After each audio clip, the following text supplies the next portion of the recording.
তুমি প্রোফাইল পিকচারে যাকে দেখো সে আমি নই।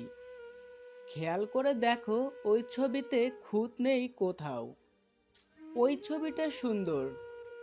10টা ছবি তোলার পরে সবচেয়ে সেরাটা যায় প্রোফাইলে।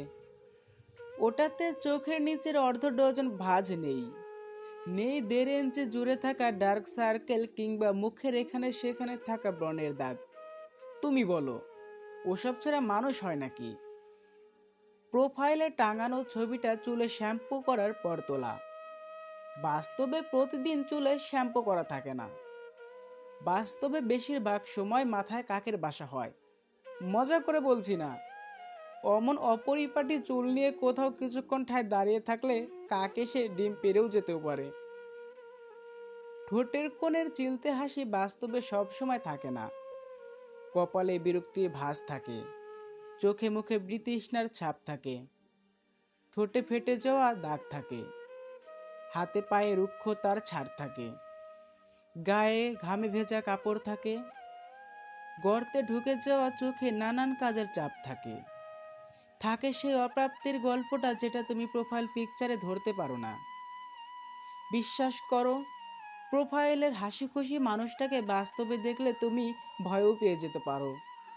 মনে হতে পারে যুদ্ধ কবলিত কোনো এলাকা থেকে আগত কেউ একজন। মনে হতে পারে দুর্ভিক্ষ কবলিত এলাকায় জীবন মৃত্যুর মুখোমুখি দাঁড়ানো কেউ একজন। মনে হতে পারে যাকে তুমি দেখেছো সে নয়, অন্য কেউ। প্রোফাইল পিকচার এমন এক মিথ্যা কথা যা আমরা সবাই বলি। কেন বলি? নিজের জন্য বলি। জীবনের জাতাকলে পিষ্ট প্রত্যেকটা মানুষ একটু সময়ের জন্য হলেও নিজেকে সুখী সুন্দর দেখতে চায়। সুখী সুন্দর মুখ দেখতে সবার ভালো লাগে। মনোবিজ্ঞানীরা বলেন, সুন্দর জামা কাপড় পরে থাকলে মানুষের আত্মবিশ্বাস বাড়ে, মন ভালো থাকে।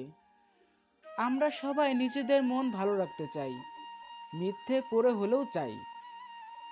নির্দিষ্ট কাউকে ঠকানোর উদ্দেশ্য না থাকলে চাওয়াতে দোষ দেখি না।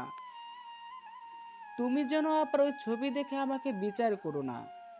ওই ছবিতে আমাকে যতটা সুন্দর দেখায় বাস্তবে তার ধারের কাছেও নই। ওই ছবি দেখে ক্রাশ পর্যন্ত ঠিক আছে, ভুলেও ছবি দেখে আমাকে আবার ভালোবেসে ফেলো না। ফেঁসে যাবে, একদম ফেঁসে যাবে।